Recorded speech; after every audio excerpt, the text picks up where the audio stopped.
recording. Thank you for sharing that. And so welcome everybody to the 10th Commander District Council meeting for the 24th of May 2022. I'd just like to welcome back Terry and Gary online, and we'd just like to acknowledge Bruce Simpson, who is our new acting CE, and welcome Bruce. Good to see you in the role. Now, are there any apologies? Actually, there's none. So that's great. Any conflicts of interest?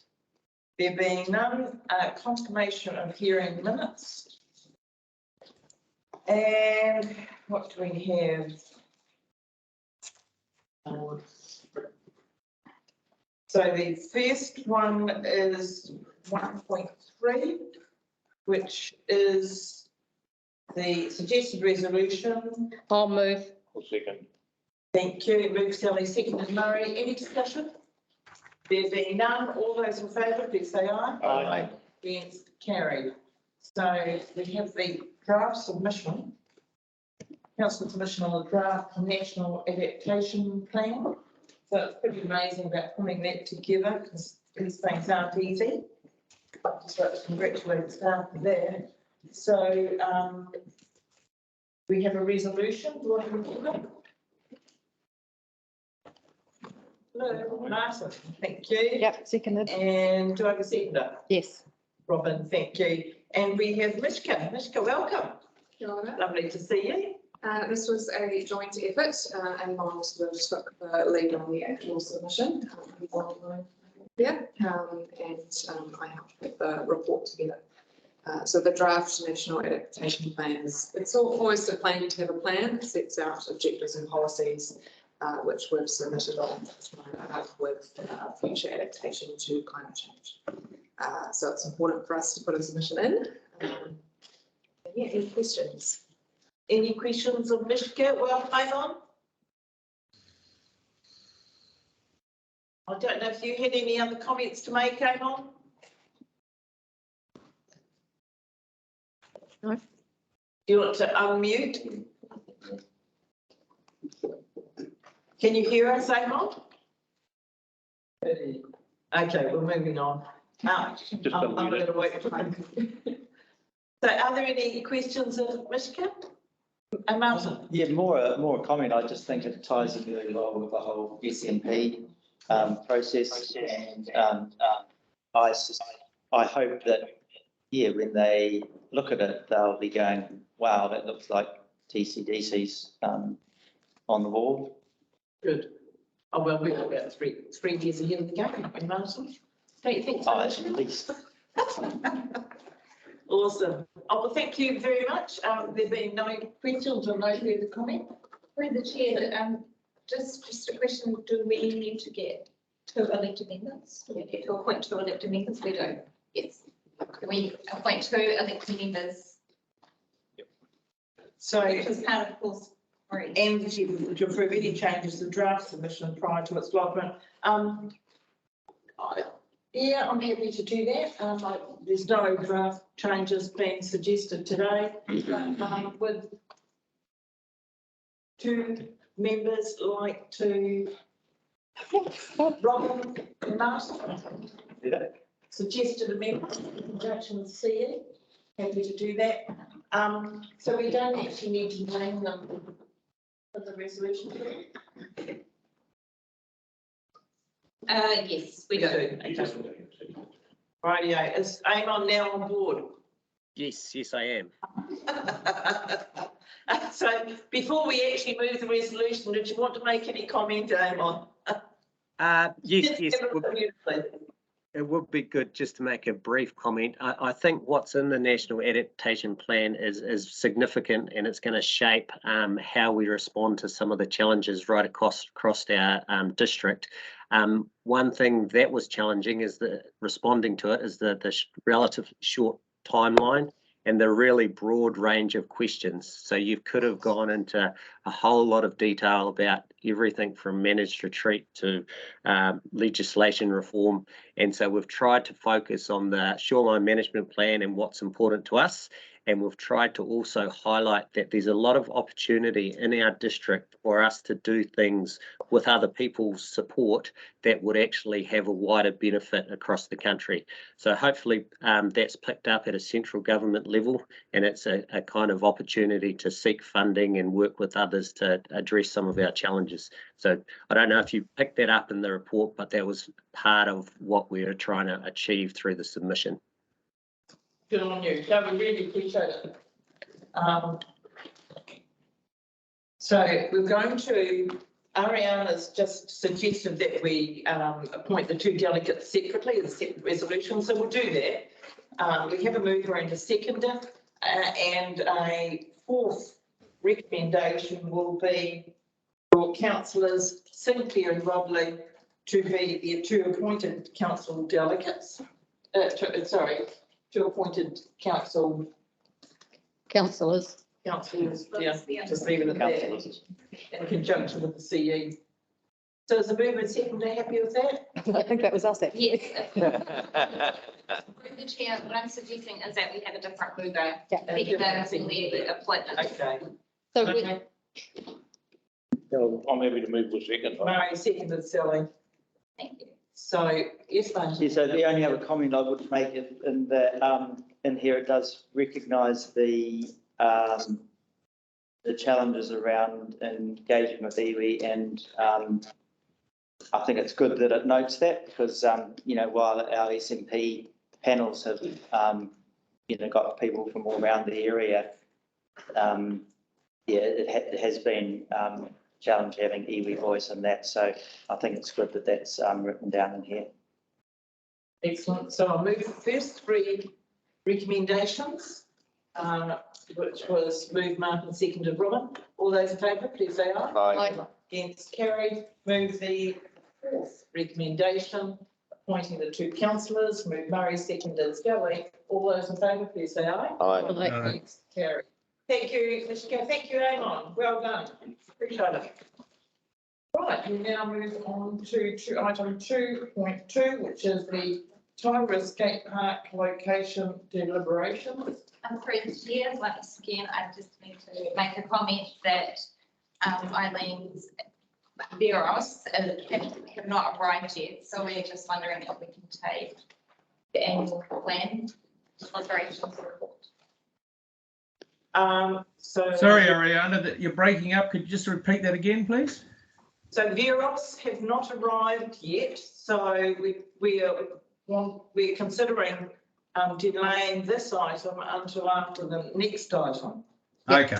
I hear you. Thank you.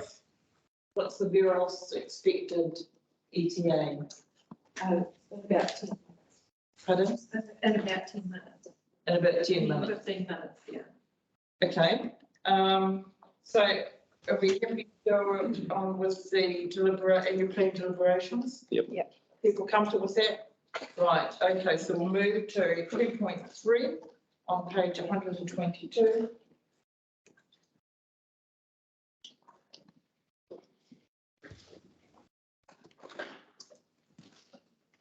So this is quite a big one. So what I'm going to suggest is that we take the recommendations one by one, so that we just keep it all very tidy. And so I think on that basis, we'll just do the movers and seconders at that time.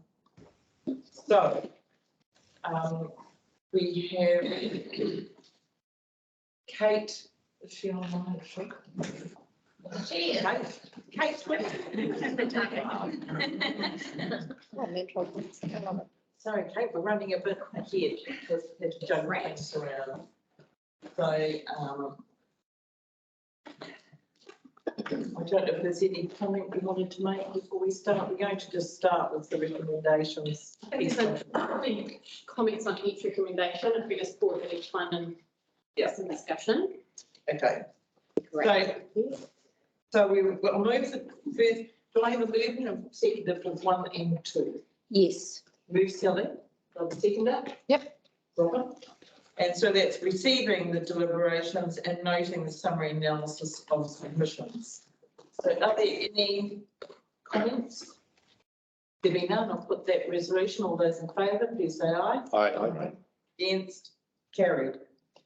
So the third recommendation is around the CapEx program and the budget. Do I have a mover? Martin, seconder? Robin, is there any discussion? Does this still make sense with the changing environment daily around the challenges of doing business currently? Yeah, so through the chair, I'd say it makes sense at the moment, but we're obviously in a very changeable environment. You know, things are changing rapidly and we don't have a crystal ball, so we're really taking the best stand based on the information and advice that we've got. So we think this is good. But, you know, I think one of the keys is we need to be flexible as we move through the next financial year. And we just need to make sure that we're keeping elected members well informed about any changes to the program. Can I ask through the chair a question? Yes, Terry. Yes, Bruce, it's quite a comprehensive budget number you've got there. How confident you are going forward? You say that you've got concerns. Can you highlight some of those before we go into this discussion? Is it just around supply and materials that's going to make this figure of 54 million, is it? Something like that achievable? Yeah, through the chair, the main area, I don't have specifics on hand, but the main areas that I am anticipating we're going to have challenges on, as we have had, is around its supply chain issues and disruptions. Also getting contractors and getting staff, not just our own staff, but for consultants and contractors as well. The market's very hot at the moment across New Zealand and the world, and as things start opening up, that could bring some challenges. So nothing specific, and at this stage we'd just be guessing if we tried to make any other changes. So we just need to be able to be responsive as we move through the financial year. Terry, I think it's fair to say we've all recognised that we've got some significant challenges that everybody's experiencing throughout the country, and so we're going to have to be flexible and adapt to the changes as they arise, and there will be changes. So we've recognised that, and we just appreciate the fact that staff are going to be monitoring that going forward. Yeah, I appreciate that. Thank you. So we have a mover and a seconder. Are there any other questions? There being none, all those in favour, please say aye. Aye. Against, carried. I did have the mover and seconder tonight. We now have item 4.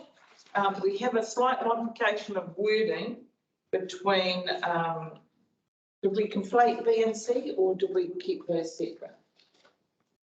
Separate. For the wording, so they're still separate? Yep. So there's been a slight wording change for B and C. Are you able to bring that up on screen or? Yes. Yep, we can try and bring that up on the screen. So do I have a mover for item 4? Hang on, can we just see what the amendment, if you're going to move the whole item? See what the changes to B and C are. That's fine. Resolution B.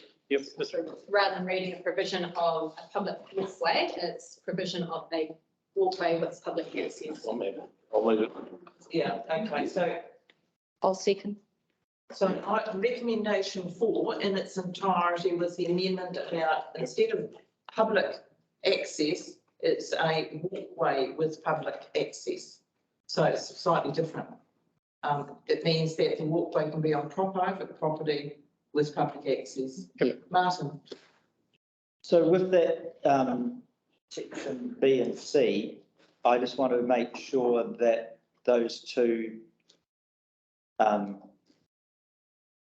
sections are going to make sure that TCDC is not going to be liable for any costs for. That's why the wording was changed. Right. So that it becomes access for public. So it becomes a walkway for public access. So B has the provision and C has the onus for public access is on the owners. So I just wonder, is it, I guess we don't have to put something like, and council's not going to pay for it. You can. That's the edge of agreement. Yeah. To review with our legal team as well. That's good. Cool. Happy with that. So I think that's clearly the intention is to, because it's private property and the public still will have access. So I think that's clearly the intention. That's very much why the wording's been changed.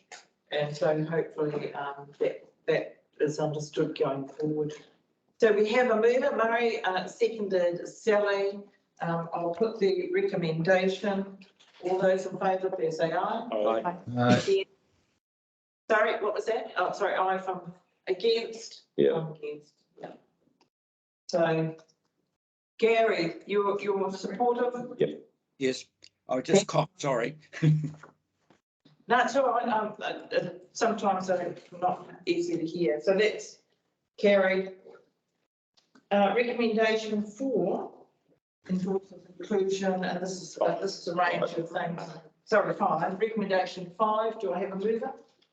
I'll move it within it. Can we just amend that at some stage though to include Coromandel getting a wreath? Sorry, Coromandel getting a, District wide. oh, you want to amend it for, I want to put Coromandel in there. okay. We do lay wreaths up there later this year, one for TCDC. Could it just say for district wide?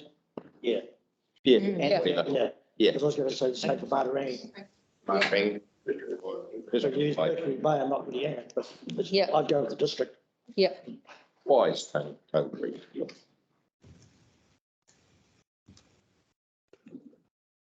Do we need to So change? it'll be district-wide advertising and wreaths, Yes. and we take out the Nice. rest of the words. Yep. Okay. Okay. So with that changed wording, do I have a mover? I'll do that. John seconded? Yep. Robin, any further discussion? Oh, so that includes the 3 items on the page. So Oh. any further discussion? There being none, so I'll put recommendation 5 with those amendments. All those in favour, please say aye. Aye. Carried. So recommendation 6, do I have a mover? Murray, seconder. Yeah. And I think there's an excellent explanation around salaries and remuneration, but I can't state clearly enough the difficulties that council has in that regard in conjunction with the rest of New Zealand around recruitment.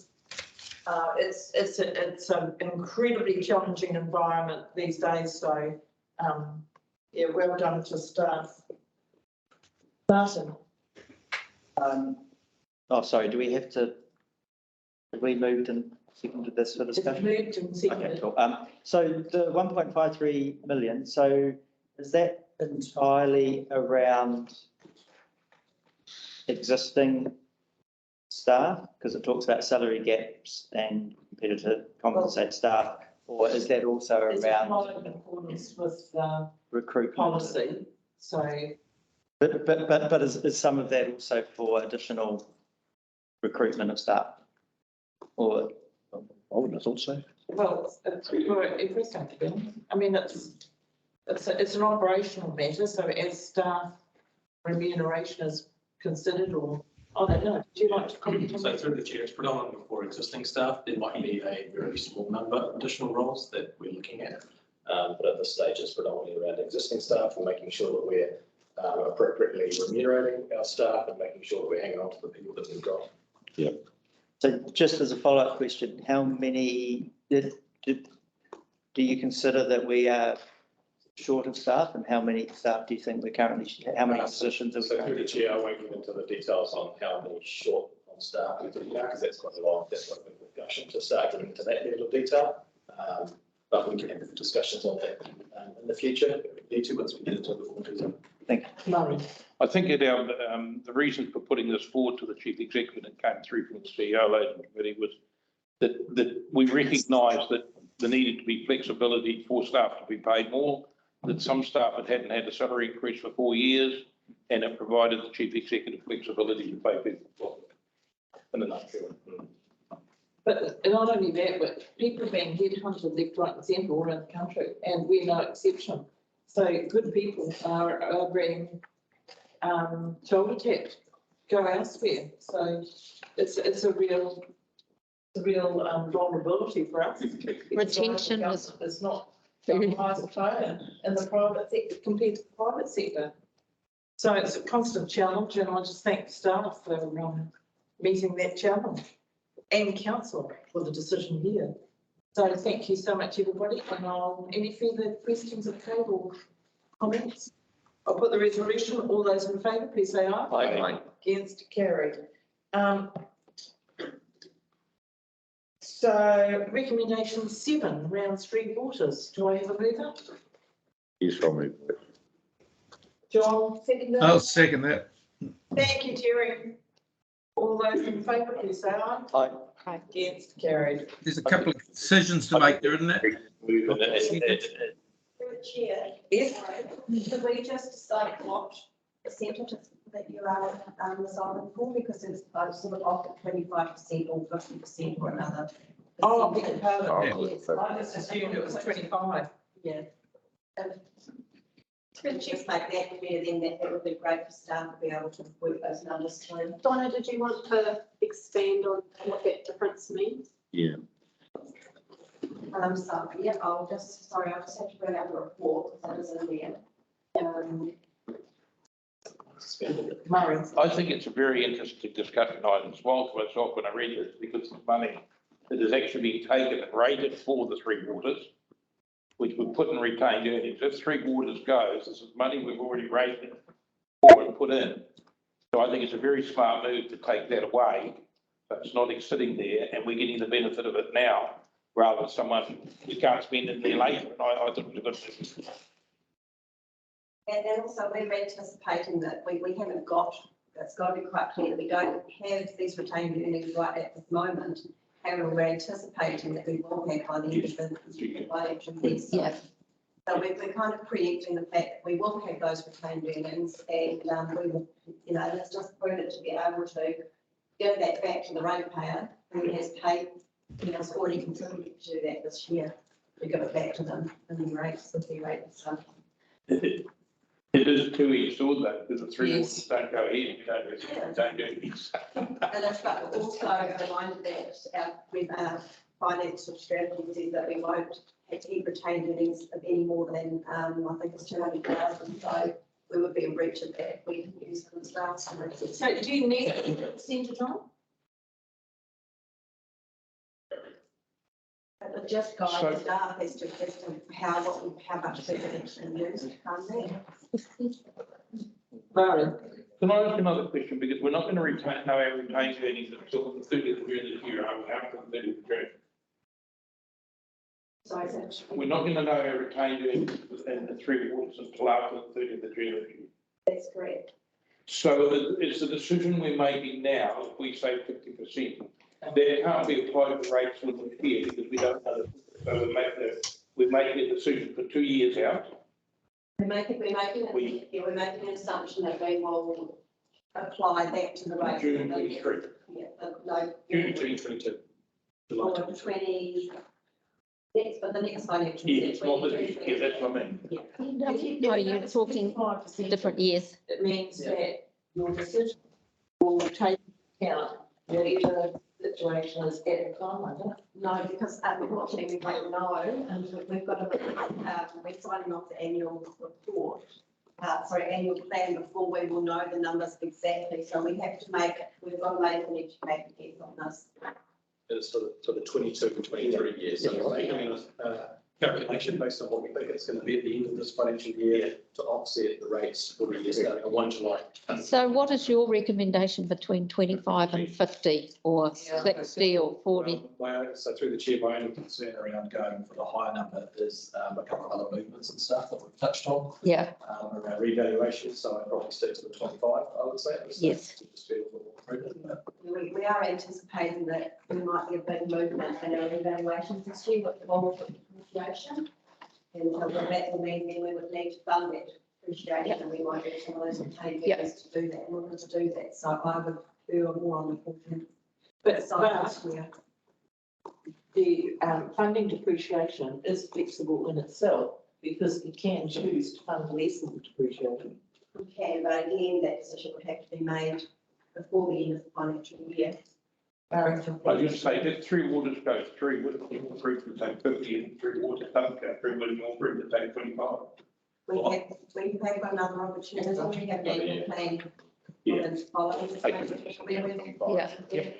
to know what we're doing. Yeah. And we will propose that, when we start pushing the next year. So I'll move number 7 with 25%. Or have we already got a mover? So we've moved and seconded. Yeah, so you're going to the 25. Yeah, I would have gone for 50 actually, but anyway, okay. I think I'll say it's 25. That's Yeah. right. We'll go for, let's go. to promise something and then to have to increase the rate because we can't do the 50 would be, No, you can choose to fund less for a reduced. Yeah. Depreciation. So that, I'd say it's not prudent. That's why most of the councils in New Zealand are the problem they've got now. yeah. Is because they're simply deferred stuff.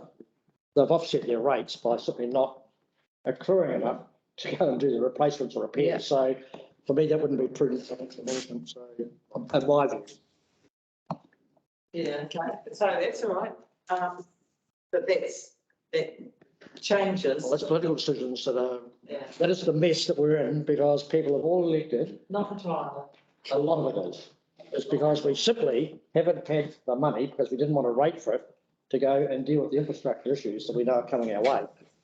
So that's part of the problem. Yeah, the rate, this rate should probably be double what it is if we're doing the job properly. So I would contest it, but I'm not going to right now. Good idea.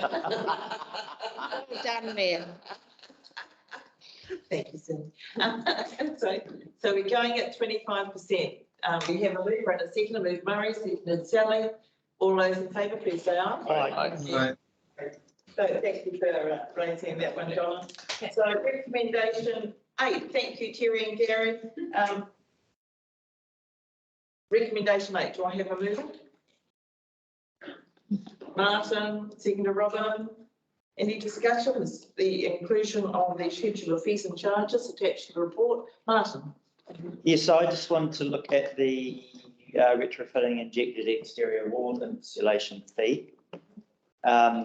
My understanding currently that's just based on the value of the works done, so it can either be 800 or 1200 depending on what the cost of the work that you have done is, and this is proposing to have a flat fee of 697.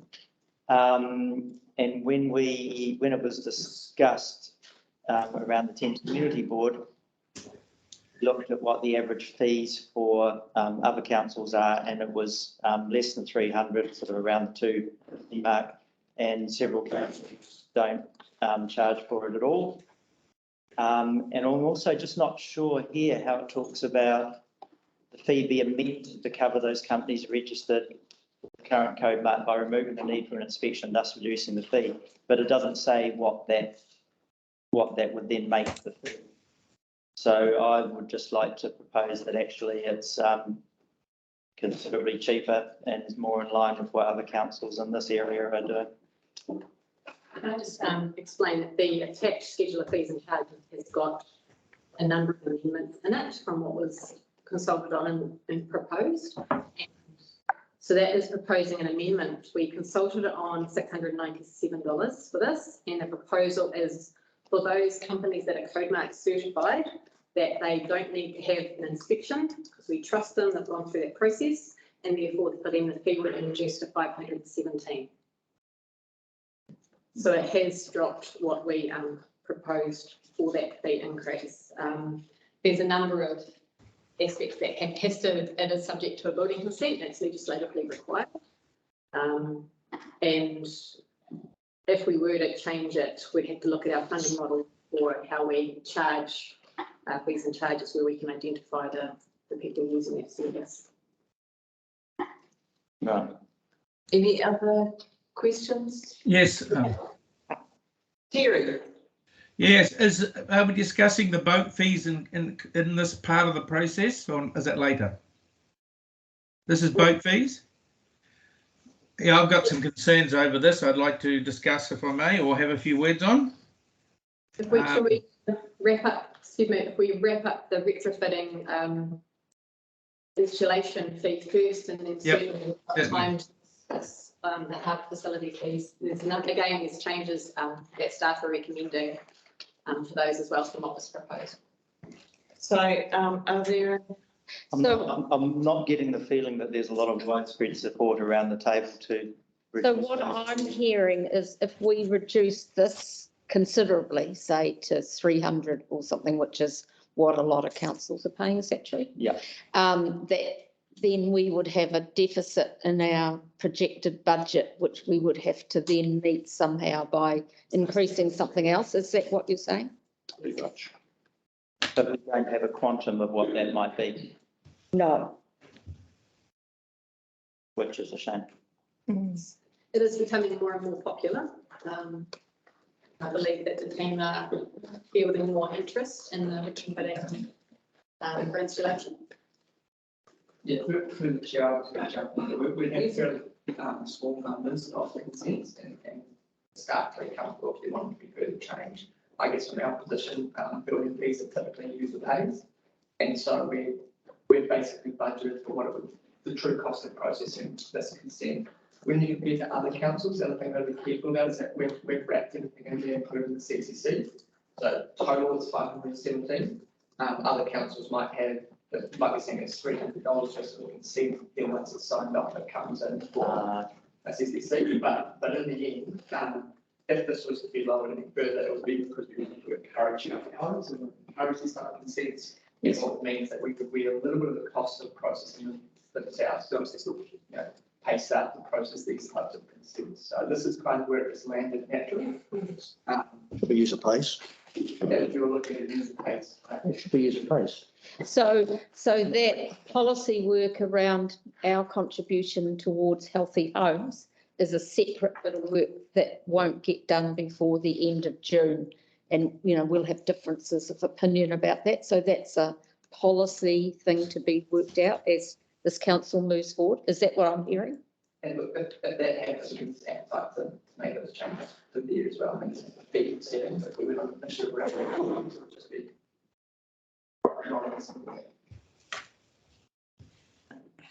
Okay, so I think we're leaving that one as it is. So we're now moving to Terry and then Robin. So Terry. Yes, I'd just like to talk about the boat fees and the boat launching issues proposal. This was tabled by the Mercury Bay Councillors Fox and McLean as something that obviously from their ratepayers they want to do, but it does not fit with the across the board with the rest of the wards, especially in our ward in the Southeast Ward. We have got issues with Tairua with parking. We've got issues with Paranui with time for the boat ramp to be used. We've got issues with Whangamata because they don't have a boat ramp. And to put a straight value to launch a boat at these areas is going to cause some issues. If you look at a person who just drives up, what happens currently is that they'll just launch their boat and then take the trailer home. Now they're going to get a bill for $115 to launch their boat when they had no bill in the past. And they'll be contesting these. This will go to court.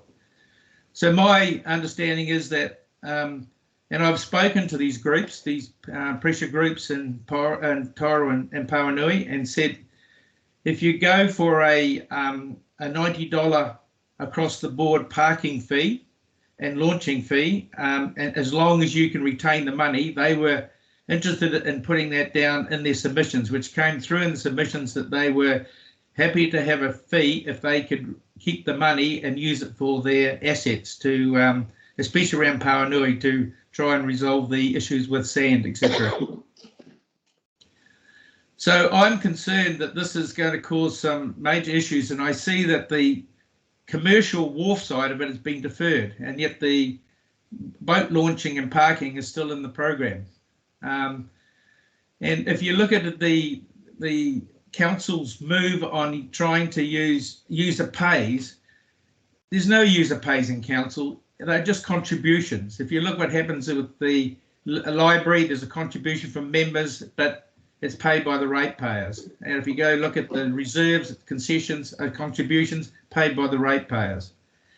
Here we're looking for a contribution for a parking or launching of a boat that's held in trust so they can use that money to improve their asset, if that's the way it's going to be. And currently at Whangamata, the $90 that is taken from those parking is supposed to use for clearing the channel. When we dove into that money, we found that only 30% of that money is actually given as a contribution to the marina who does that job of dredging the channel.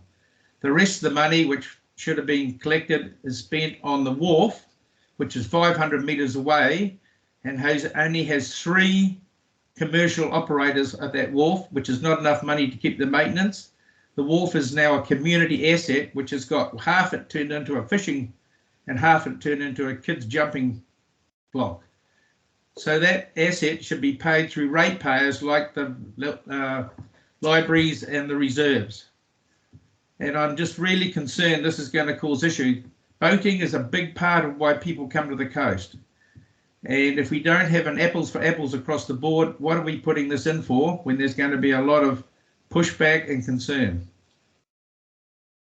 I agree with Terry.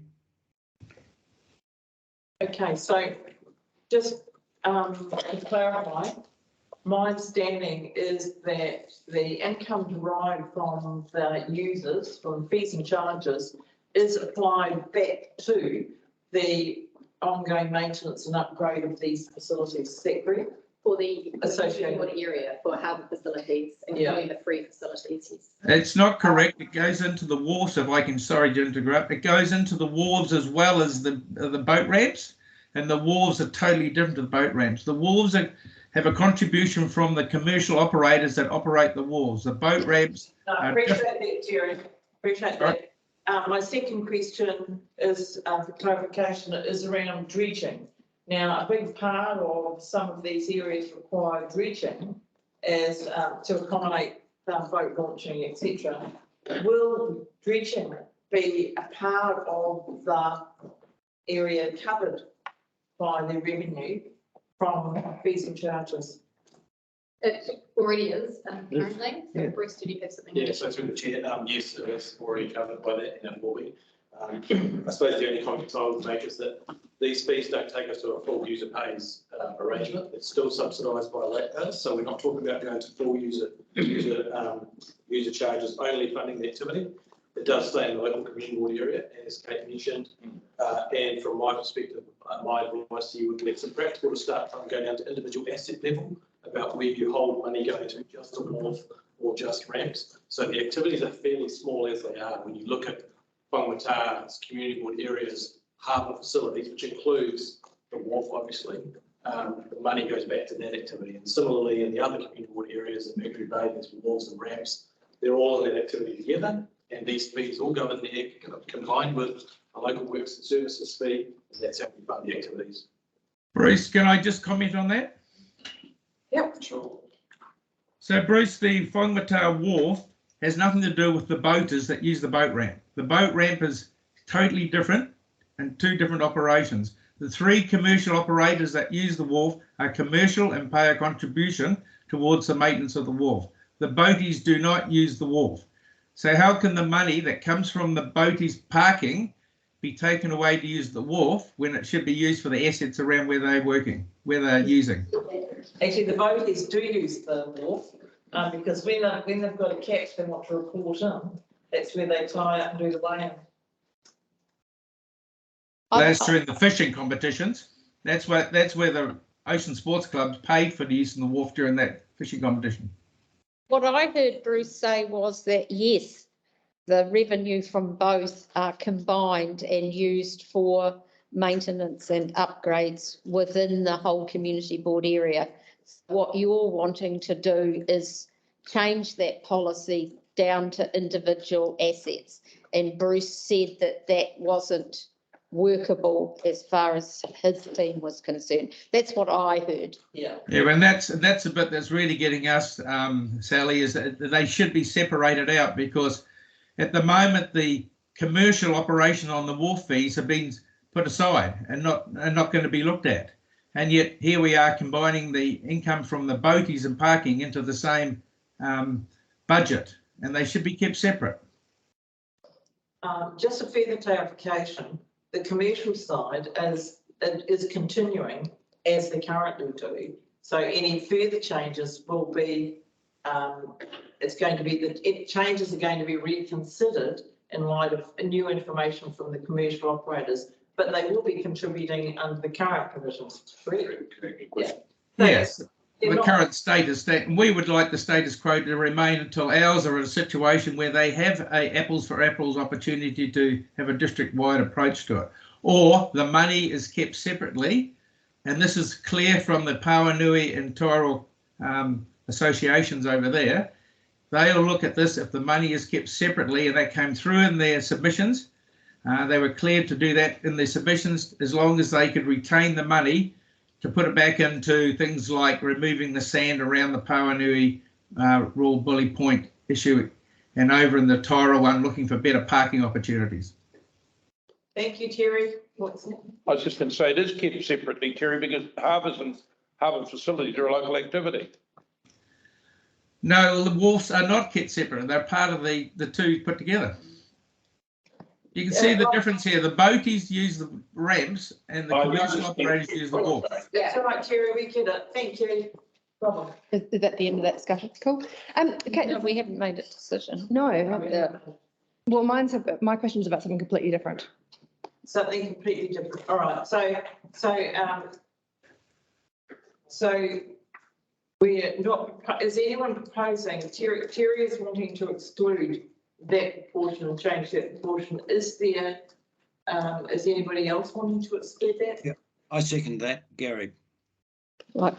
My question is, the policy work around the commercial is still to be done. Is that right? So we're delaying because there are some steps to be done, but we are actively working on that. And so that potentially would be ready for the next annual plan. So we'd just be out of sync 12 months. Is that what I'm understanding?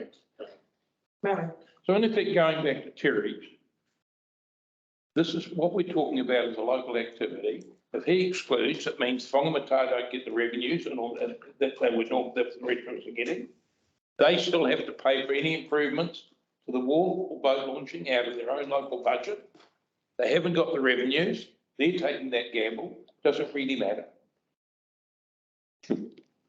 I know we're trying to get a standard, and it's more important, I think, with Coromandel and Mercury Bay than Whangamata. If we leave them out, does it really matter? This is locally funded, so you should be able to make the choices that fits the criteria in your ward. Yeah, operationally it will have an impact in terms of where we're trying to go, moving away from honesty boxes to the QR codes, the ability for things to publish to whatever program they go to scan and select. Don't get me wrong, I think if it's uniform, I think that's the best. Yeah. It's like we did with dogs and we've done with everything else. Yeah. Over the last number of years, we've tried to keep it standard over the whole of the council district. And what he's asking for is an anomaly.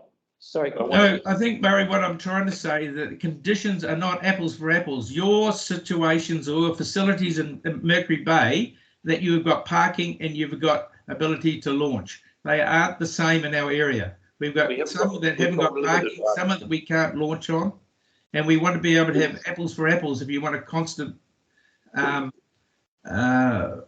fee, as you call it, put across. Otherwise, let them collect their own money and have it so they can improve their facilities. Martin. Sorry, Terry, can I just check, did you hear what Brian said? I know sometimes when you got staff at the back, it's hard to hear that. I didn't hear what he said, sorry, no. So make it very difficult operationally, and I'm personally supportive of the recommendations. At some point, we've got to make those changes to bring everybody onto a level playing field. And can I just say that parking is a real challenge right around the district, that we just don't have enough large flat land space anywhere really for the amount of. In Whangamata, we've got great parking space. The $60,000 that's collected each year just comes from that parking, and yet that budget money disappears into another void somewhere else and not available to do what it's supposed to be there for. Right, okay, so what was your recommendation here, Terry? What was your wording? My wording would be to defer this until we could work on it along with the commercial operators. Defer what? The increase, the fees that have been attracted to the Tairua and Pauanui wharfs for boating. Gary is seconding that. Yes, I am. Any further discussion?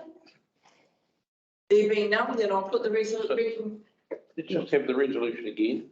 Can I have the recommendation again, please, Terry? I haven't written it out for you, but I'd say we defer the boat launching and parking fees along with the commercial fees until we have a better understanding of their needs. So that means we don't charge anything. Well, you pay the current fees are standard. We're keeping the current fees in place, which is Whangamata parking. So that means you're saying you defer the proposed and you're paying boat launching and parking fees rather than deferring parking, boat launching fees. Yeah, the proposed. That's the word of the proposed is fine. Yep. The parking on council reserve. Yes. Sorry? Well, in most cases, yes. Is your parking on council reserve? Is it on part of council reserves? Of course it is. Yep. They haven't got a $350 lease. They gather $60,000 a year from it. So I would not support individual community boards changing policy at this part of the deliberations process. On the hoop. And so either we go with the original or the whole thing is deferred for another year. So to me, I will not be supporting this resolution. For that, Sally, I'm happy to defer it for a year. That's what I'm saying. I'm happy to defer it now we get that. and keep the status quo. Martin? Oh, sorry, you're right. No. Okay, so I'm completely in agreement with Sally. So I can't support the recommendation, but any other comment on the recommendation? There moved Terry, seconded Gary, that we defer the boat launching and parking fees in their area. for District. Tairua. Well, no, that's the resolution has to fail before. All those in favour, please say aye. Aye. Against? Against. Okay, so the recommendation is lost. So I'll now put the, sorry, Robin has another item to discuss. We haven't put the original resolution yet. You know, but that's why we're stopping for a further discussion. So this is just a general comment about something in the schedule of fees and charges. On page 217, it refers specifically to being able to buy, we'll get copies at a cost of the infrastructure committee papers. And I'm just wondering why it says infrastructure committee when we don't have one. Should it say audit and risk? Are we, what should it say there? Because we're offering something that we don't actually have. I'm not able to comment on that one. I'd have to find out further. I know that we can make tweaks and improvements to our schedule of fees and charges through the year as well if we need to by council resolution. So if that's a matter of improving the wording, we can address that. And I know that our customer services team treat these sorts of things on a case-by-case basis when people come in seeking copies of things as well. Okay. Right, so, okay, then. No. Do we have a mover for recommendation? No, we're not finished. Sorry, beg your pardon. Tony. The fees and charges for wharf and harbours has been something that's been going on in these chambers for a very long time. And it's something that we have never actually really and truly applied ourselves to get to a conclusion that we all support on how we go about this. It is piecemeal, and the hard bits have been left out and the easy bits have been left in. And so I think my position has been all along, it's not a half an hour meeting. This might take 2 days or 3 days because it is probably the biggest thing that actually happens to the district. We're talking about the assets that get used and how many people use them. Fees being charged for harbours and wharves is probably the biggest by far. So I just think, for me, I'd be saying my advice would be maintain the status quo until you actually have that meeting. And whether it takes a month or a week or however long it takes, you've got to get to the end of it. Because, you can see this, I don't think there's any agreement in this room about how this is going to work. And, so the bit, you can't take Waimatar out. If you buy a ticket, you buy a district one. That means you can launch your boat anywhere. So how can you have, and for us, I would say we have by far most of them, and we've certainly written the biggest checks for the infrastructure to support it. And we recognise that you've got to get your money back. So I'm supportive of doing it, but I hear what Terry says. If you don't have something else to go with it, you can't lump them in the same as Mercury Bay. So I simply don't think that we have got sufficient understanding ourselves, and we don't have enough consistency across the board for this activity to start to pick this off and change things now and have a different set of rules from Waimatar than anywhere else in the district. Yeah. So what you're saying is we go back to the fees as they are now, not raised. We would then have to adjust the general rate or the local rate to cover that deficit, anticipated change in revenue. Is that what you're suggesting? I'm saying status quo until we sit in this room and come out and we all understand what it is that we're going to do and what the outcome of that will be. So it's been the recommendation from Mercury Bay that we prefer the recreational because of the. Yeah, and now. Are you talking about recreational, commercial, or both? Well, at the moment, because you're talking both. Yes, because the revenue, it is one pot for fees and charges for harbours, which is ramps, wharves, and anything else that goes into it. So unless you're going to collect the money for the wharf users, and then there will not be a wharf in Waimatar unless it's funded out of the general rate, and probably there won't be one in Whitianga unless you fund it the same way, because there's insufficient users to actually pay and maintain the asset. So they're all lumped together because it happens to be about boats and water. And but if you want to split them out and have, these are trailable boats using those facilities, that's one issue. If you want to have wharves and have another pot, that's another issue.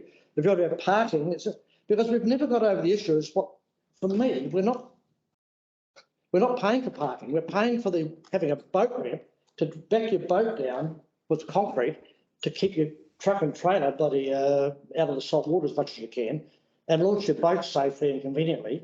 So all that work we've done on Whitianga, it's fantastic. It's come at a cost. We've got to get the money back and we've got to maintain it. It's all in the same thing in wharves. And the wharf, simply, I'm taking what Terry says, and even our own wharf. A lot of people go down and eat their fish and chips, or go fishing, or go jumping, or go doing something else. So there should be a component paid for by the general ratepayer. But we haven't actually worked out how much of that is paid for. And there is a component paid by the general rate. We know that. I mean, this is a huge facility. Our connection with the sea is just enormous. It is the thing about Fremantle. I think we're getting a very, very confused argument. Yeah. And our confused argument here, forget about the commercial stuff. We've already parked that. So park that right out. That doesn't come into it. So now we're just simply talking about the recreational stuff. And we've got a simple thing out here, recreational proposal. We've now decided it's district. Are we happy with what we're looking at now? That's really what we're looking at. Yeah. And I'm quite comfortable with where I think this is going. And one of the reasons, I mean, it's just one of the biggest assets. We have to fund it, and it's going to require district funding, as well as user pays. It's a big ticket item of cost, but it's also one of the most valued assets of the district. Yeah. Is our ability to access the sea. Yeah. And go fishing. This is locally funded. It's not district funded. Fees, harbours, wharves and trailer boating. At the moment. It is not district funded. It It's is local. locally funded. Yeah. What you collect stays in the ward. And the ward, so when they go to Dreshire Harbour, it comes out of their pot of money that they've collected. There's no district component. So as far as I'm concerned, sorry if I'm summing up too much, we either go with the proposal here, which is some increase from what they are paying right now, or we don't agree with this and we go back to the status quo, which is the current fees as of this financial year.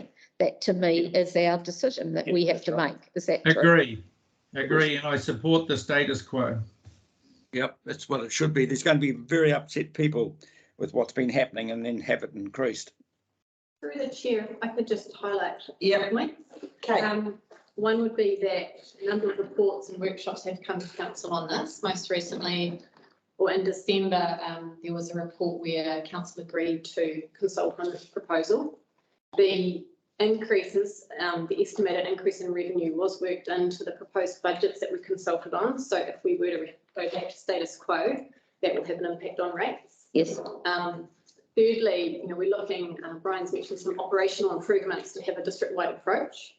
If we were to go back to the status quo, there could be some benefits because currently we do have some slight dollar differences between the wards, ward areas. So there might be some benefits of at least streamlining that so that the fees are at the same level to enable that district-wide approach.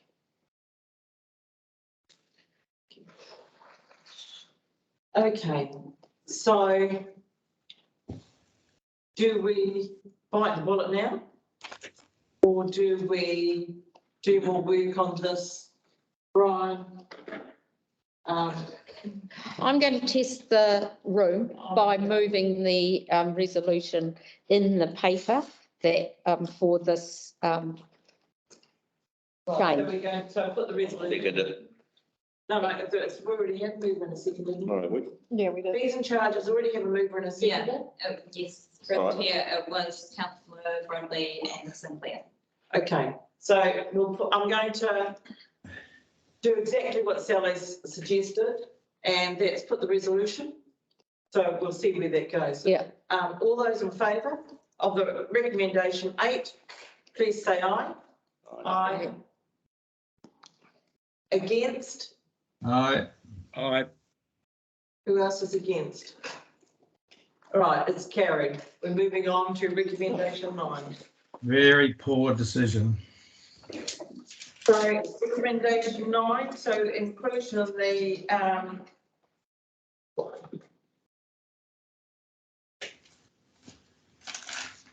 I'd like to talk to this, please. client's request, and that's for recommendation 9. Okay, just, do I have a mover, Martin? Seconder?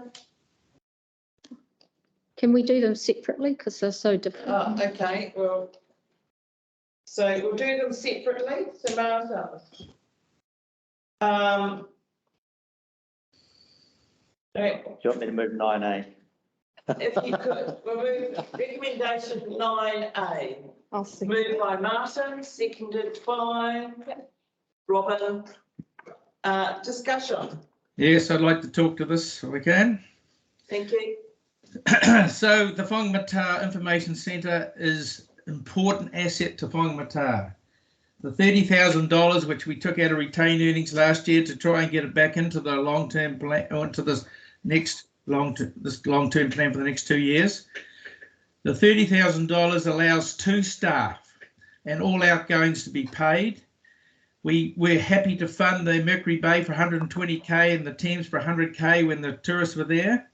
The Whangamata Community Information Centre, 90% of the people that use that are non-resident ratepayers, visitors and family, and the 10% that use it are the travellers around New Zealand coming and using the facilities in town that help provide the economic benefit. This is key to our town.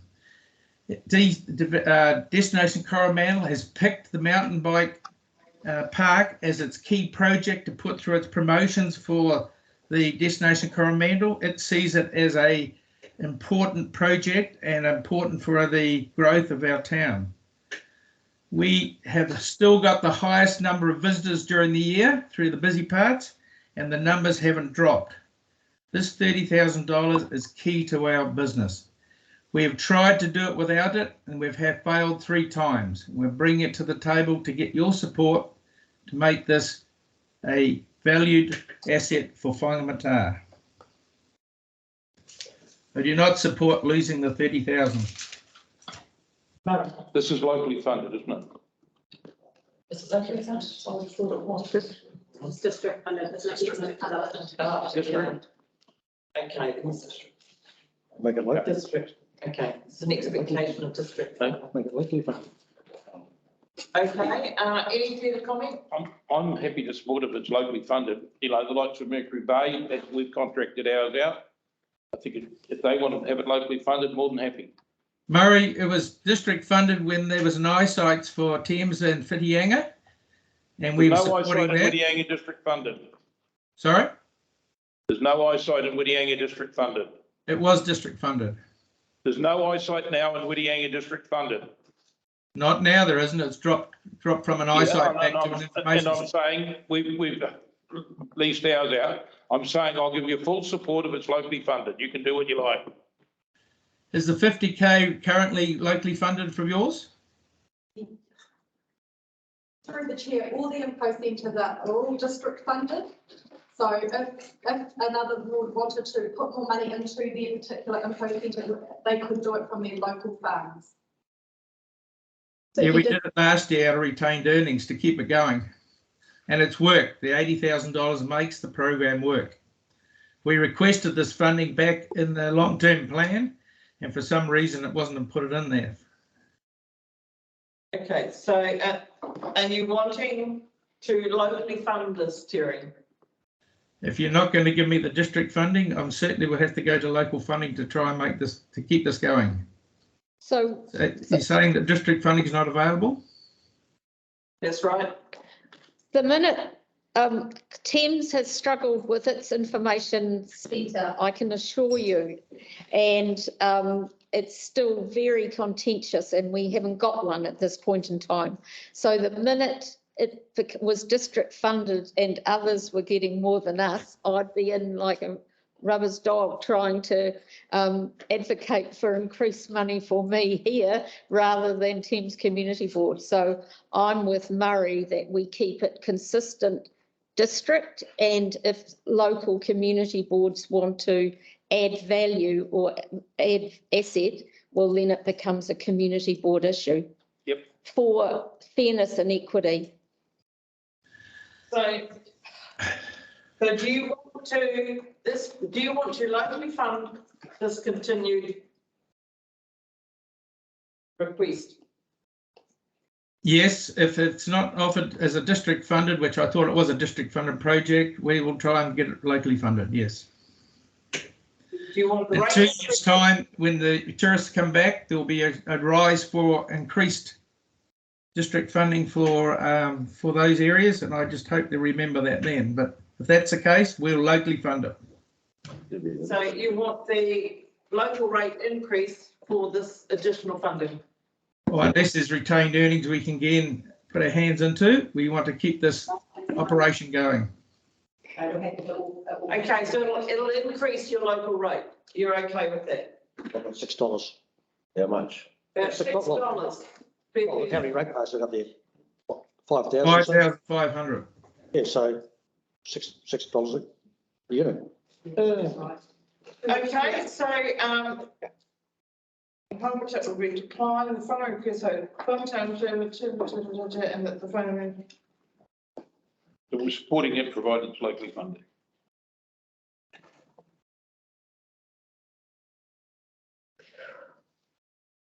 Council supports, so we have to change the recommendation.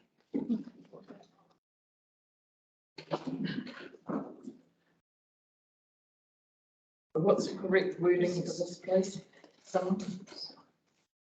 So is this consistent then across the district still? No, so Yeah, there is Yes. consistency there. So each area gets 50,000 district, and Whangamata's going to fund extra out of their local because they did a bid for it to be district, and as far as I can see, that hasn't happened around this table. So yes, it is equitable. it is equitable, except proving this couldn't be. But Currently, it's equitable, but if we supported this recommendation, if we supported funding it on this basis of this request, then it wouldn't be. And that's why Murray is supporting it being locally funded along with myself and Sylvie. Does the community board not get a say on this? Because we're potentially going and charging the local rate. We're going to change the local rate if we change the resolution here to make it funded locally.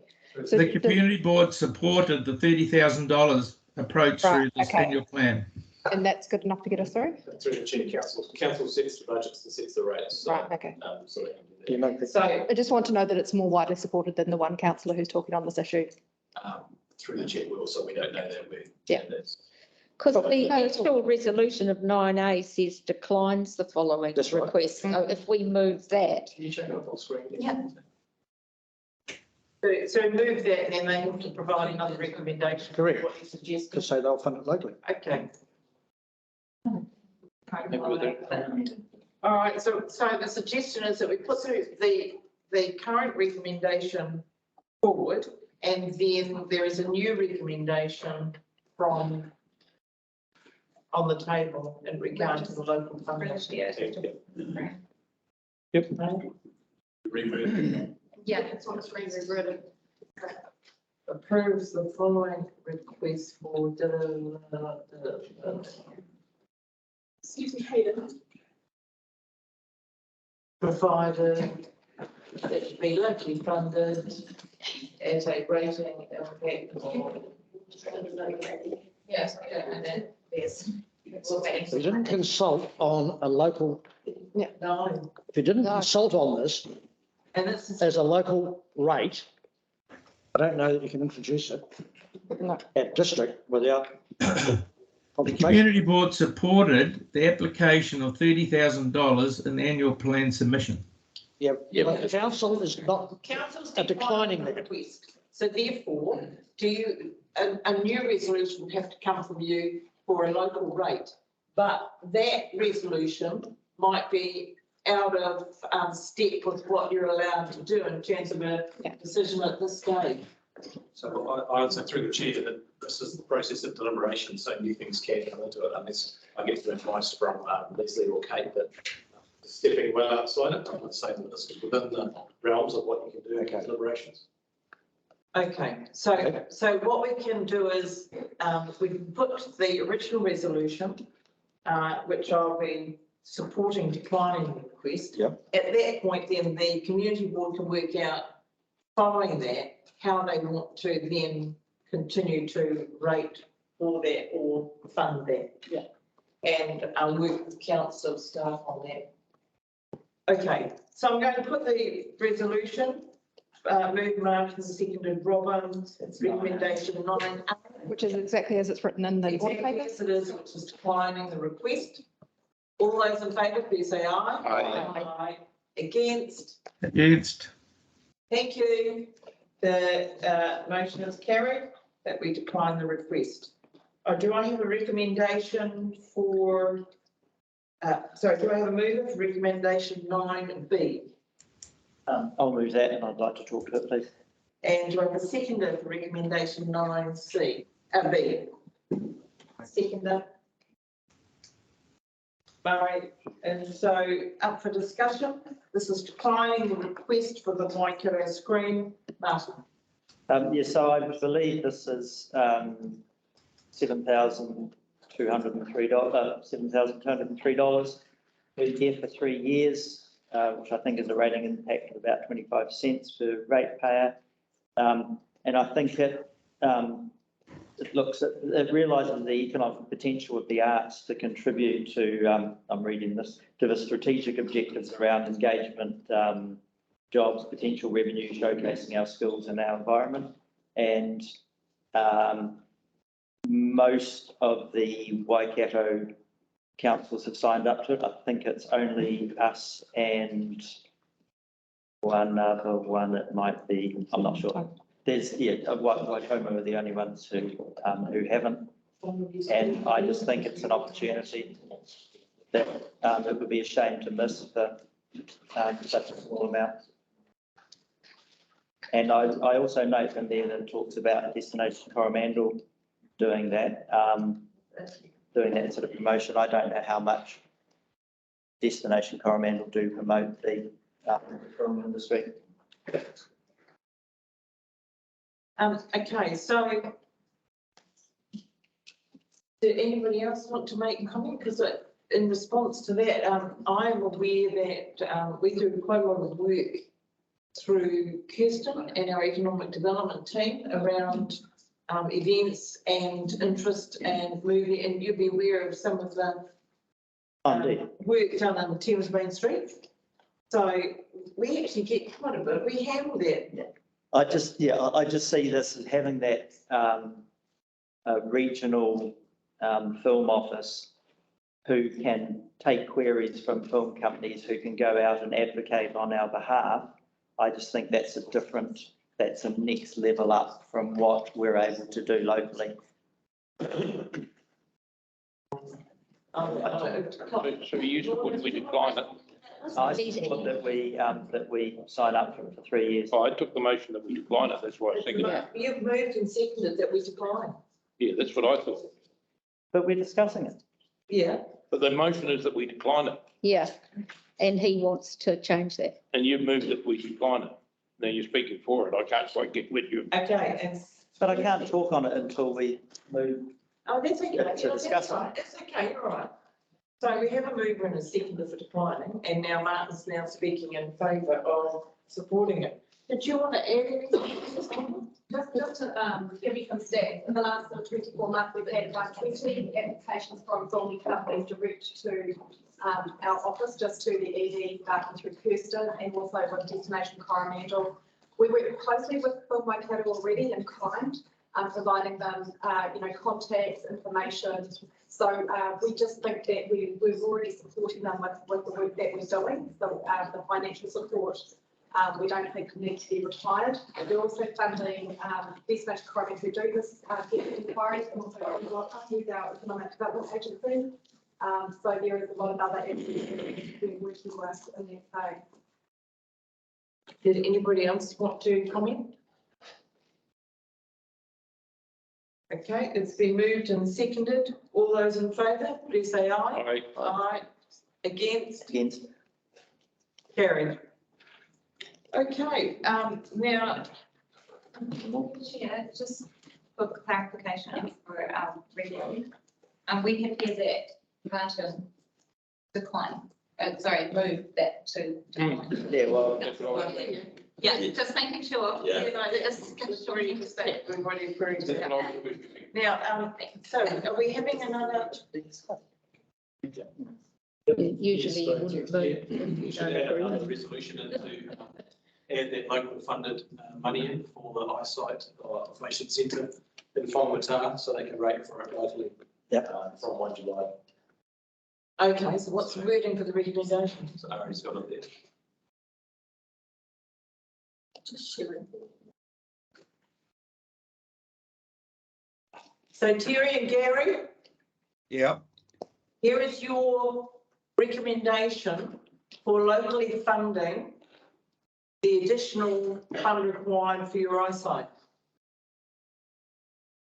Can you bring that up to a bigger font, please? I can read it. Bigger. It'll be $6.35. Go to 18. You really want to do Does that mean it has to go back to the community board for approval? $6. No, No. if you don't move it now, you can't rate for it. You really want to put $6 on your ratepayers, guys? Well, I have to say there is some conflict within the community board on this issue. We hadn't heard that. Well, that's why I kept quiet. No. No. You can't do that. This is something that we need to be very clear about. So. Okay, so through the chair, in that case, we should not do that resolution. and the community board can make a decision when they get to their first meeting, if they can go out of cycle. I feel like comfortable with it. Discretionary fund. Discretionary funding, 20,000. So they've got a $20,000, as you all do, community boards, $20,000 discretionary fund, so they can use that to pay for it. Yeah. So do you want our support to remove this recommendation now, or you decline to do that? Well, I just think it needs to go back to the community board because I know certainly there was almost a division on this. Right, So we'll just leave it and see what they come up We'll leave that recommendation. We're moving on to recommendation 10. This is about changes through resolutions 3 to 8 for the proposed and the proposed annual plan to council for adoption at a special meeting of council to be held on the 28th of June. So what happens is now we make these changes and we bring this back for ratification on the 28th of June. So do I have a mover? Murray, seconder? Yep. Robin, all those in favour, please say aye. Aye. Yes, carried. Delegates approval to the recommendation 11. Delegates approval to the chief executive officer to make further minor adjustments as needed to the proposed budgets as the 22-23 annual plan is prepared for adoption. Do I have a mover? Move it. John, seconder. Okay. All those in favour, please say aye. Aye. Yes, carried. Thank you so much. That's So on the 28th of June, we will set the rate for the next year. That's when all the money will be there. yeah, everything will be all tidied up Yeah. subject to the Yeah. discussion today.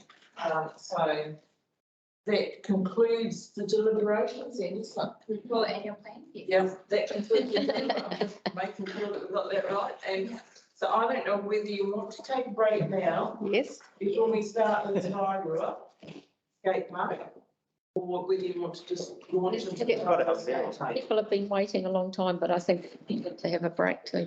Yeah, right. Thank you. We're going to take a break. Terry and Gary are taking a break for how long? 10 minutes? I think they're following that. 10 Okay. minutes, Thank you. and then we'll be back. So that's 10:30, we resume. Okay, thank you. Resume at 10:30. Thank you. Sorry.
I feel naughty today.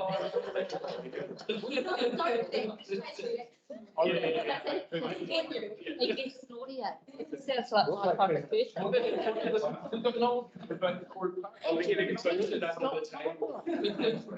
you know about our little class? Because that's what the submission is saying, it's going to go. She's got years. Disclaimer. At the depot. Going whatever happens. Going way you go. Way you go. He's suggesting we get over there. So.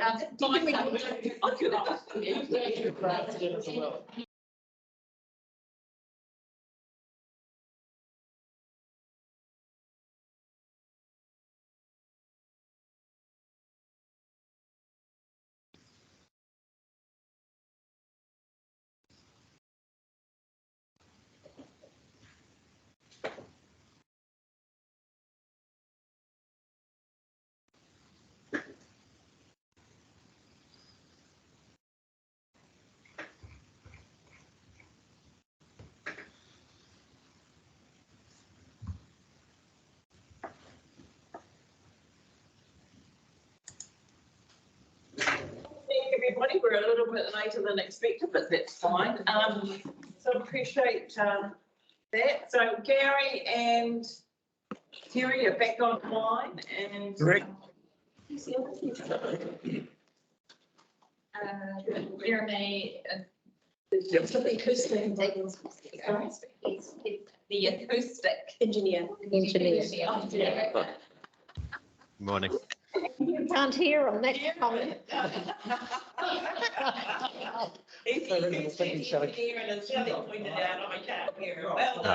Can you hear me now? We can hear you. So I'd just like to welcome Chaz and Adele from Europe. Sorry, and Jeremy, who's our acoustic expert. I'd just like to welcome you and thank you very much for the work that you've done in this space. We're on 2.2, Tairua Skatepark location deliberations. And the recommendation is on page 53. So I'm just wondering if I shouldn't do this in stages because there are so many recommendations here. And I think we will.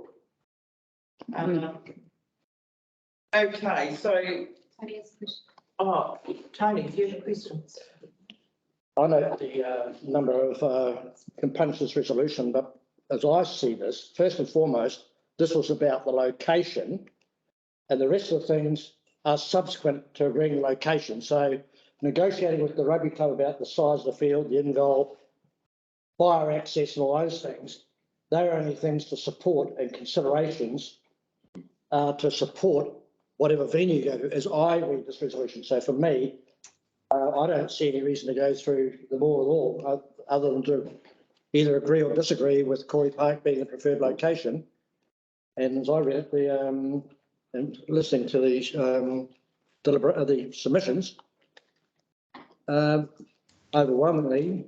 So then to clarify, Tony, so are you suggesting that the only things that we need to remove are items 1 and 4, recommendations 1 and 4? I'd move the whole lot, but I'd move it at once. I wouldn't actually dwell on all the other ones because the real issue is where does it go? Rightio. So Tony, do you want to move it all? Yeah, I will move the resolution. Murray seconding the resolution. So we now open it up for discussion. Is there any discussion? In terms of all of the further ones down, which is my understanding are planning issues, etc., do they take into consideration all the issues that submitters had concerns about, because that's important to me. That's my understanding, is that we're deciding on the location and all these things have fallen out of as a result of people's concerns and submissions. And, Yeah, and the design. and your professional design expertise, yes. Yeah, so they're there really for transparency and for accountability as you move into that delivery phase. Right. Martin? Yeah, so I get how we want to have a whole lot of things here to take those into account, but I mean, some of them just sort of sound like BAU, what would happen everywhere. I mean, number 5 approves the health and safety team to review the SSSP. I mean, That's what Tony's saying. that's just, It's there's no way we wouldn't not, no way we would not do that. Yeah, I suppose what I'm hearing is that it's transparency and it's accountability, and it means that people can see themselves and we can hold ourselves to account through this very formal resolution process. Can I make a point? It seems that clause 18, where you spell out the formation of a community design reference group, and I won't read it all out, but it includes the parties and members thereof. And I think that needs to be handled carefully. You might need a good mediator there, but certainly enabling others to participate hopefully will end with something that can happen, them realising let's have a consensus here and make it happen, because I'd like it all, and I think that clause will help perhaps to calm the waters. I hope it does. Okay. Are there any other views and discussions? Can I just make a comment? Yep. I'd just like to hear from Veris, Adele and them, of any comments I've got on the report they've made. Yeah, Adele. So as you'll know, this report is basically in response to the submissions that you received. It's in 2 parts. The first part being in response to submissions and support, the key elements of support for Tory Park Domain. And while that part of it is relatively brief, you'll see the volume of submitters on each of those issues. And then the remainder of the report is really providing TCDC with the confidence that in terms of moving forward, those elements that have been raised by submitters can be managed in the delivery of the skate park from this point onwards. So some of the terms we've used in there is just really relating to some of the misinterpretation by particular submitters who have led down one path or another. We've just tried to come back to make sure that everyone's aware of facts related to the project. Right. Cool. Okay. So one of the things that I was quite interested in was the comparative analysis, but that was done before all of the submissions. So that was an objective analysis between the 2 locations. When we went out for calling for submissions on location, I think we only had about 1 month that sort of did a bit of a comparative analysis between the 2. It was largely about having a skate park, and I don't think there was ever any doubt that the one thing everybody wanted for Tairua for the last 30 odd years, Sally, since we were on council, was a skate park for Tairua. In actual fact, way back then. Sorry to remind you, but yeah, so that's been something that's been everybody's wanted for a long time. So it's great to see that we may be getting closer to that fruition. So I don't think I'll make any further comment. Is there anybody else that wants to make comment? I have decided to prefer the PP. Righty, I'm going to put the resolution. All those in favour, please say aye. Aye. Against? I'm going to abstain. Thank you. Sorry, abstaining. Sorry, I didn't hear that. Is someone abstaining? I'm abstaining. So it's unanimous from all councillors. Thank you. Yeah. Thank you very much.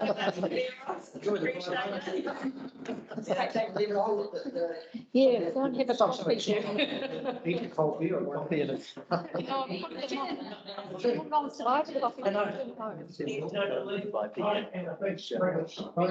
Robin. You'll be addicted. Worse than cocaine. That's my economic development. I should start. This is the final item. Page 254.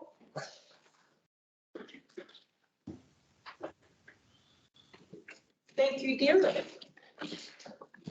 Council. So this paper is the result of quite a lengthy period of time, it's similar to programs. What we've come to the conclusion is that after listening to the submissions that have been brought to the council, we're recommending an option which we've termed as option 3. It's hopeful that you've read through all the options, you've understood them, but in quick summary, option 3 is to proceed with the weighted tender model, but to take account of some feedback which we've received, which would allow for the transfer of licenses, adding a separate category because some submitters were very concerned about the fact that they were passing over reserve land and having to pay for that privilege. But it's still a commercial activity that needs to be accounted for. So adding a transfer category would hopefully provide for their submissions, etc., and allow us to be able to operate and take revenue for that privilege. And the third one would be the adjustment of weighting. So some feedback which was received in terms of submitters thought that they were being unfairly, their previous history with us was not being accounted for, and there's an unfair weighting on price. So that's option 3, but to do that, we would need some time to be able to adjust the weightings. We wouldn't be able to fairly implement the weightings in this current round. So you need to understand that if you want to go with that option. So. Thank you, Derek. So do I have a mover? I'll move it. Move John, seconded. Yeah. Martin. Any discussion? What do you want to me? Okay. You want me to speak? Yes, please. I am still totally unsure whether we've got this right. And what we're trying to do, and we're trying to put the coffee carts in with the tour boat operators, in my book. It's, and I appreciate all the work you've done, I really do. But I think this is far from right. I still think we've got to take it to a proper workshop with staff, which I've been asking for probably for the last 18 months. And we sit down together and we set it down and we can nut it out because it is not a simple subject. I think we're far from right. The weighted model is good in some things. We haven't talked about the property rights we can give people in terms of a lease or whatever it is. It is in the end, it's mentioned. It is mentioned and I accept that. But I think there's a lot more work we need to do on it to get it right. And I'm not happy we've got it right. I can't support this as a way. I think we've gone a long way towards it, but I don't think we've actually got it in a refined form that we can pass it and say to you guys, it's 100% go for it. But I think we've come a long way forward. So if there are any anomalies in considering applications under the proposed policy, there's enough discretion in there from a weighting attribute perspective to be able to take it almost a case-by-case basis, wouldn't there be? Yes, under which option are you referring to? Option 3. So you're resolving option 3. Yep. And so with option 3, is there enough discretion and flexibility within it to have a little bit more discretion around choice based on all of the information you get? Yes, that's correct. And with Councillor McLean's request as well, we wouldn't be able to issue we wouldn't be able to issue the licenses under this version immediately. We would take a year to get it right. So that could satisfy Councillor McCain's concerns. So that we'd have to still adopt it Yes, and you've got a year to work. in accordance with your recommendation of option 3, and it's still going to take some time.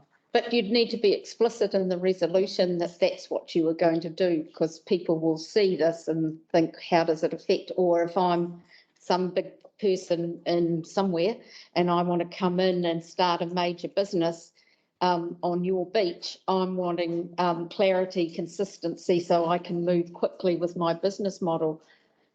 What I'm interested in is the discussion we had at this submission time was around how this came to be a policy development around a real push for different revenue streams, and so and we haven't really had that discussion any more than just But it was more about people that were wanting that commercial operator's licence, about giving them more surety on their expenditure for a longer time frame. We didn't go out and consult on that. That was our No. fundamental problem. Our consultation was wrong.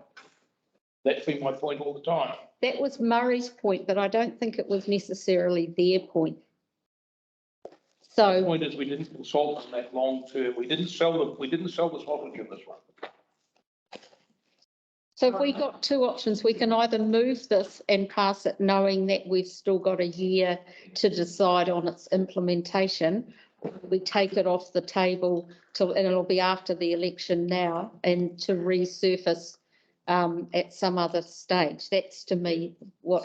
So through the chair, those are the two options I see. If we want to move to a new model, we either carry on like Derek said and we adopt this and say this is going to be in a year's time, or we just revert back to what we're currently doing with the knowledge that we're doing additional work and have additional workshops ready for next annual plan, like you say, after the elections probably, to actually then put forward a new model which will be similar to this, but picking up additional facets that So- elected members are looking for.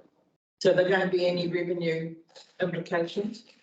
It will No. be, so through the chair, well, depends what revenue implications are built into the budget, so I would say there will be some small implications that we would, similar to the other one that we talked about with Kate, and Kate was at the front. Would be probably better option. I don't anticipate it huge, but through the chair, it's not massive, but it will be an impact. There still will be an impact on rates, but it'll be small, but won't be a big impact.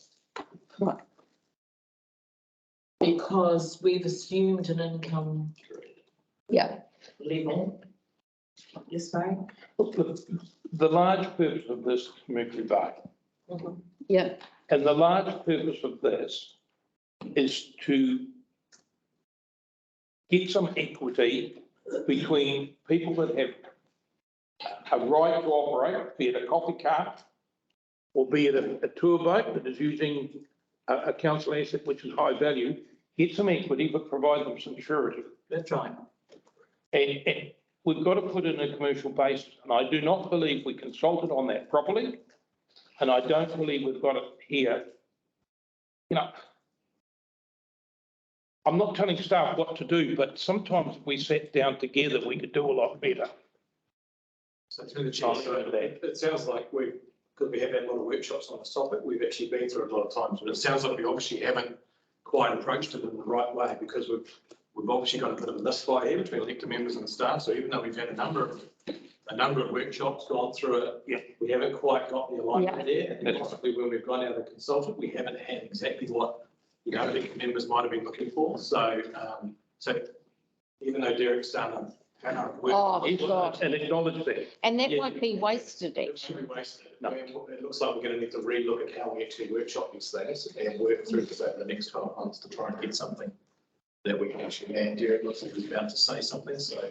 Derek. It's really in reference to Donna and Hayden's comments. So we've been receiving the applications in parallel. So to give you a flavour as to, I suppose, how successful economically this has been, a rough idea is an extra 5K of income so far But I would say that some of the applicants got it. They're actually proposing an increase in fees, in some cases quite a significant increase in fees to secure their spot. Whereas other people haven't gotten it and they're just paying the base sum. Right.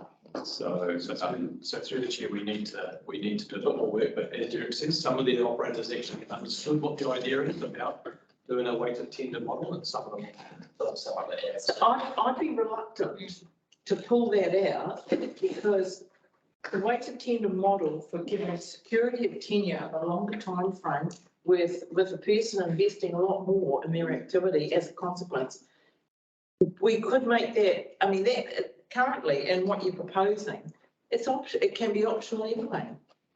So for the operator themselves, yes. So as you were saying, the operator can go for the long haul and make that investment and get that license or not. So it's not like you're binding them into something that they can't get out of. And if they understand it, they'll make the choice. I just wonder if, I still think it's worth proceeding because if you're doing this over a period of a year, you're going to tease out some anomalies and differences or things you need to address. So you can address it anyway at the next annual plan round, can't you? We can, however, if I could just jump in there through the chair, we can't go out with this, as Derek said, option 3, we can't use those weightings. At the moment, as Derek mentioned, we have to wait for those for a year because everyone tended on the previous weightings, which was what we went out with. Yeah. So that currently, that's the parallel process, because we're moving down the annual plan process, and so I can't remember off the top of my head what the weight or price was.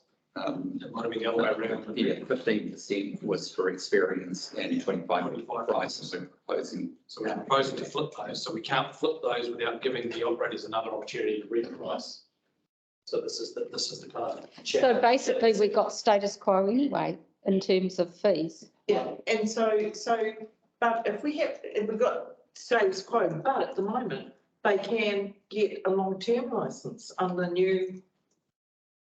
So through the chair, sorry. So if we choose option 3, what we're proposing is to issue the licenses for 1 year only, but then improve our processes to accommodate allowance for transfer of licenses, adding a separate category for transferring occupation and adjusting the weightings, and perhaps, as Councillor McLean has said, further adjustments to the process as well, if we chose that the weighted tender model was the basic one that we wanted to proceed with.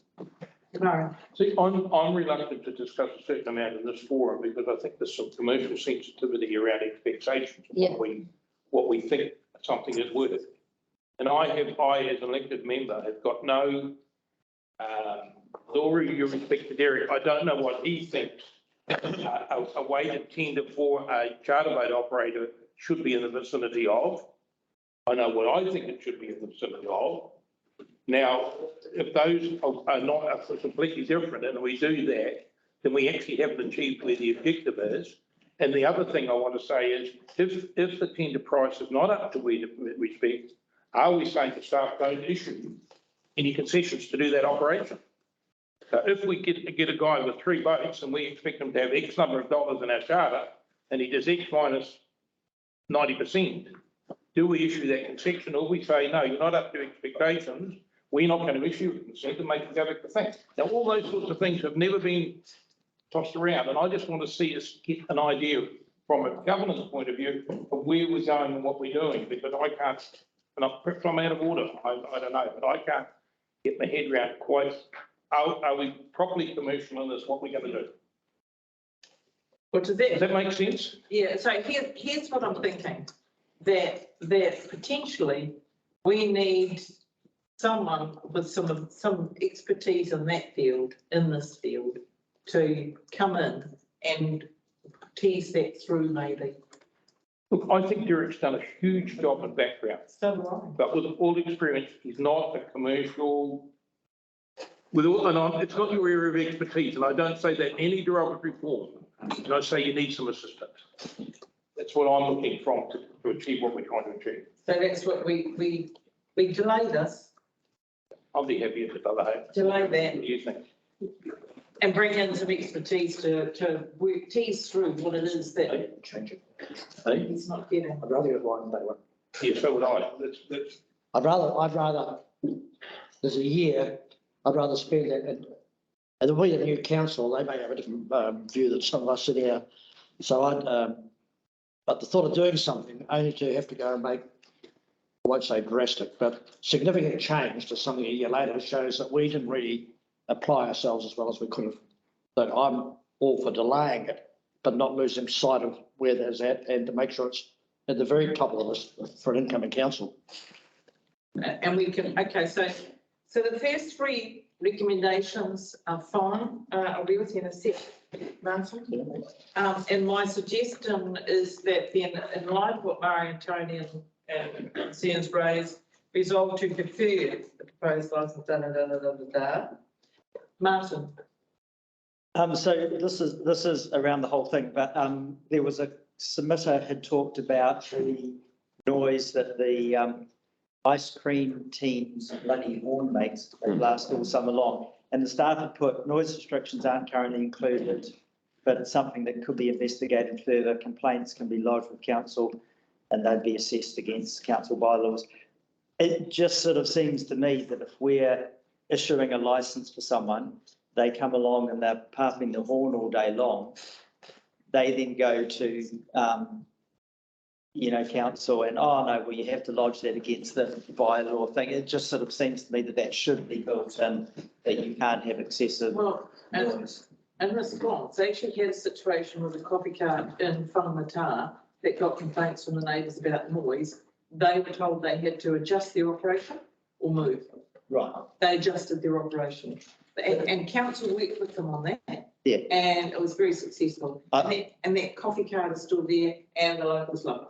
I just sort of think if there's something specifically in that, so they have an expectation early on that they're not going to be able to harp horns all day long.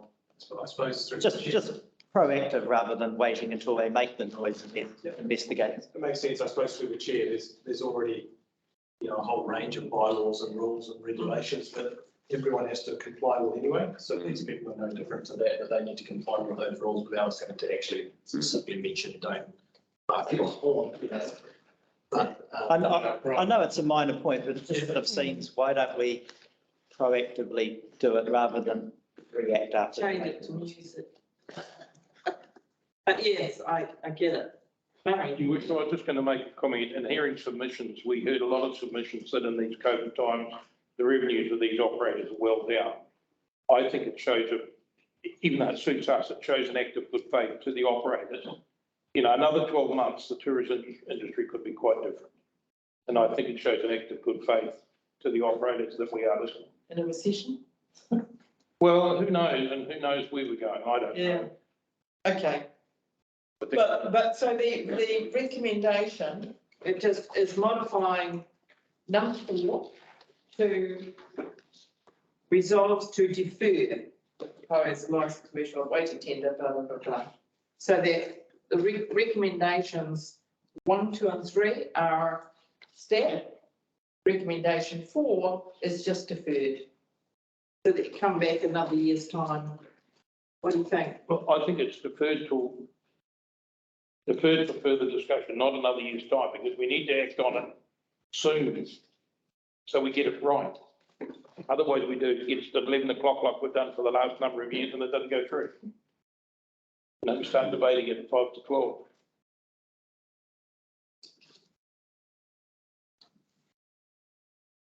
Through the chair, can I just seek clarity, please? So we are you proposing option 2 then? So our previous way of issuing licenses is what you want to go with rather than the waiting tender? Do you want to still go with the waiting tender?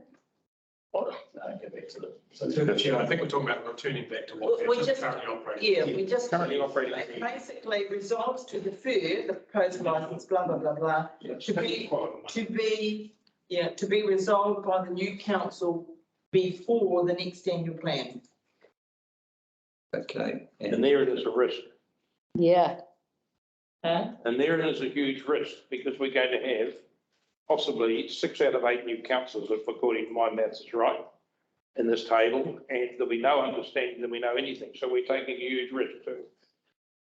But can we keep working on this as elected members without making too many major decisions? So we could keep teasing out the issues up until October, but we can't make decisions. Get a commercial advisor on it before. Why don't we?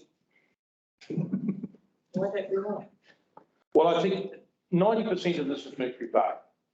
I think we sat down around the Mercury Bay table, and dare I say, there's a former area manager of Mercury Bay that knows that we got a day of this, mate. I think we could probably resolve it in a day. Seriously. Then I think you do that. Because we've asked for that. We've tried. Tried to get that. Anyway, let's not, thank you. Okay. Resolve to defer the proposed licensed commercial operators, wait a tender application process, etc. Or resolve to remain with status quo. That keeps it. Resolve to remain with status quo. Through the chair, just to seek further clarity. So does that mean then, what do we do with new applications? So if we've got existing licenses and we can roll them over for another year. Another year on the current term. Yeah, do we accept new applicants? Because in the recent round, we've got approximately three that have come forward that we've never operated with before. Just keep going. I'll just status quo, do what we do today. Process, so through the chair process, them under the old. Yeah. Good, thank you. Okay, so that's the wording for recommendation 4. Is that sufficient? Resolves to remain with status quo.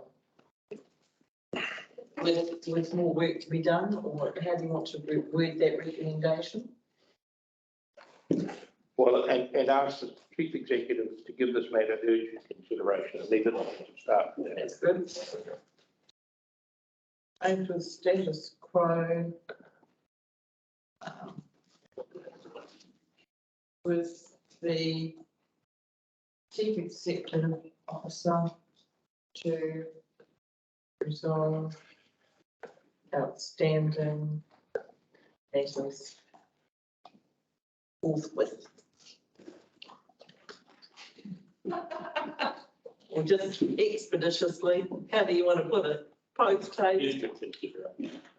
I think urgent consideration sounds better than resolve the issue, or resolve. To give this matter urgent consideration. Yeah. Anything else, Martin? So, you were saying before, Derek, that some people would have indicated they would be prepared to pay more. So does that mean, but those haven't been processed under the new system? We're currently assessing them, so we've seen what their proposals are. The intention will be to take those proposals to the board and seek various boards and seek their approval to proceed with the issuance of licences. Yeah. And that would come back to the council prior to financial year. So under what council is now requesting us to do is to revert back to the old system. So those proposals will be judged under our previous rules and revert back to our line of income that we received previously. Yeah. And that's okay and doable, not going to be? It's doable. And I think as Hayden indicated, then we know exactly what our income will be because we've got that from previous years. And if it's a slight change, it won't be much at all.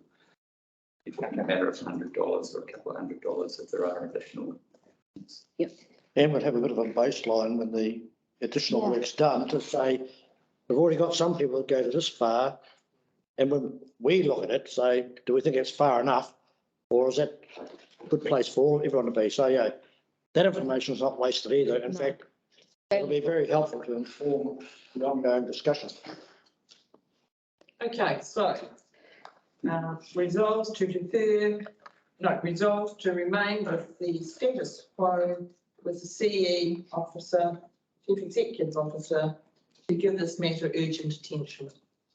So what have you got up there, Ariana? We've just put, what you can see there, retain status quo tender application process and review the licensed commercial operators weighted tender model for another year and request the chief executive to give outstanding matters urgent consideration. To give this matter. Do we have to Give say, this matter, not outstanding. do we have to specify what the outstanding matters are? Yeah. Well, aren't they the people those three you've approved? Isn't there going to be some, that's what the discretion of the chief executive is about, isn't it? Yeah, yeah. Or do we need to spell that out? They can put forward at their discretion. Okay, so what's on the screen is good. Any further discussion on the resolution on the screen? Okay, that's the case. Do I have a mover? We currently have a mover, which is councillor Morrissey and councillor Rodley. Excellent. We have a mover, we have a seconder. Are the mover and the seconder happy with the amended recommendations? Yeah, it's not what I started off with, but I can live with it. Except it should be matter, it should be matter, not matters. Thank you. Thank you. Martin, We'll remove the E's. Thank you. Martin, you happy with? I'm perfectly happy. Good to see. Okay, any further discussion? That being the case, I'll put the recommendation. All those in favour, please say aye. Aye. Against, carried. Thank you, everybody. So that actually concludes today's meeting. So thank you so much, Terry, Gary, appreciate it. The meeting is now closed, recording will cease. Thank you.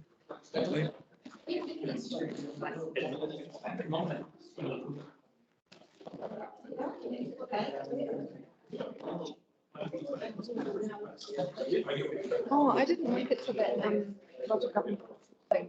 I